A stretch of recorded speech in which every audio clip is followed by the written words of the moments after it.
প্রথমেই মহান আল্লাহ তাআলার কাছে শুকরিয়া। প্রথমেই আমি আল্লাহর শুকরিয়া, আলহামদুলিল্লাহ আমরা এতদিন প্রায় ১.৫ মাসের অধিক সময় হাসপাতালে আমরা রুগীদের সেবা দিতে পারি নাই এই হাসপাতাল থেকে।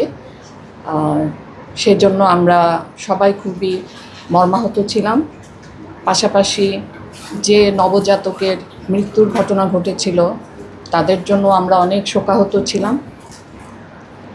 আমরা গতকালকে লাইসেন্সটি যখন পুনর্বহলের লাইসেন্স আমরা ফেরত পেলাম, যখন আমাদের কাছে খবর আসলো, আমি প্রথমেই ধন্যবাদ জানাই সরকারকে, ধন্যবাদ জানাই মাননীয় স্বাস্থ্যমন্ত্রীকে, প্রতিমন্ত্রী, স্বাস্থ্য মন্ত্রণালয়ে যে সকল কর্মকর্তা আছেন, সচিব স্যার আছেন উনি সহ, এবং স্বাস্থ্য অধিদপ্তরের মহাপরিচালক, পরিচালক সহ অন্যান্য যারা আছেন সবার প্রতি আমি কৃতজ্ঞতা জ্ঞাপন করছি। আর সাংবাদিক ভাই যারা আছেন আপনারা, তারপরে যারা আমাদের শুভাকাঙ্ক্ষী এবং বিশেষ করে আমাদের রুগীরা যারা সর্বক্ষণ আমাদের সাথে ছিলেন এবং আমাদের সাথে যোগাযোগ রেখেছেন, তারা সবসময় খোঁজখবর নিয়েছেন কবে মগবাজারের আদ্দিন হাসপাতাল খুলবে এবং তারা কবে থেকে এখানে সেবা নিতে আসবে, তাদেরকেও আমি ধন্যবাদ জানাই এবং কৃতজ্ঞতা প্রকাশ করছি তাদের জন্য।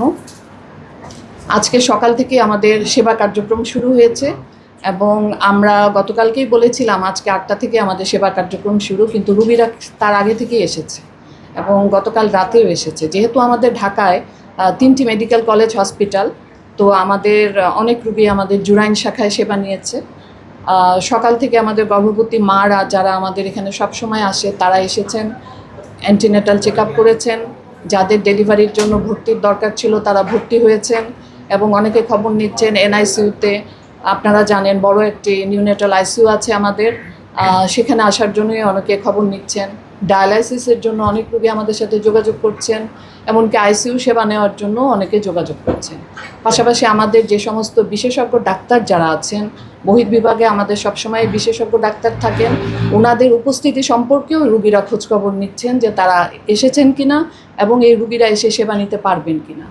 আমরা সবাইকে আশ্বস্ত করেছি এবং সবার সাথেই যারা আমাদের সাথে যোগাযোগ করেছে তাদেরকে বলেছি আপনারা আসেন, আজকে থেকে আমাদের সব ধরনের সেবা কার্যক্রম চালু আছে। ধন্যবাদ। Thank you so much. Thank you.